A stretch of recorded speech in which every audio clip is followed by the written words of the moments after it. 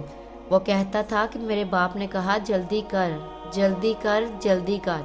ان تینوں سے مراد یا 3 لمحات ہیں تو وہ گزرے، لہذا وہ نہیں ہے۔ اگر 3 دن ہوں تو وہ کیسے گزریں گے؟ اور یا 3 مہینے اور میں نہیں سمجھتا کہ میں اس وقت تک زندہ رہوں گا، یا 3 سال ہیں اور یہ 3 مہینوں سے بھی زائد ہیں، اور میں نہیں چاہتا کہ ان سے مراد سال ہوں۔ چنانچہ وہ 3 دن تک بخشتا رہا اور صدقہ کرتا رہا۔ جب اس خواب کو 3را دن ہوا تو اس نے صبح سویرے اپنے اہل و عیال کو جمع کیا اور ان کو الوداع کہا اور اسلام کہا، پھر قبلہ رخ ہو کر لیٹ گیا اور آنکھیں بند کر لی اور کلمہ شہادت پڑھا اور وفات پا گیا۔ اس کے بعد ایک عرصہ تک لوگ گاہے بگاہے اس کی قبر پر دور دراز سے آتے تھے اور نماز پڑھتے تھے۔ بے شک جو سچے دل کے ساتھ اللہ کی طرف رجوع کرتا ہے تو اللہ تعالیٰ اس کی دعا کو قبول فرماتے ہیں۔ اس لیے ہمیں بھی چاہیے کہ ہر حال میں اللہ کی طرف رجوع کرے اور اسی سے مانگتے رہیں۔ اللہ تعالیٰ ہم سب کو اس واقعے سے سبق حاصل کرنے کی توفیق فرمائے۔ آمین یا رب العالمین۔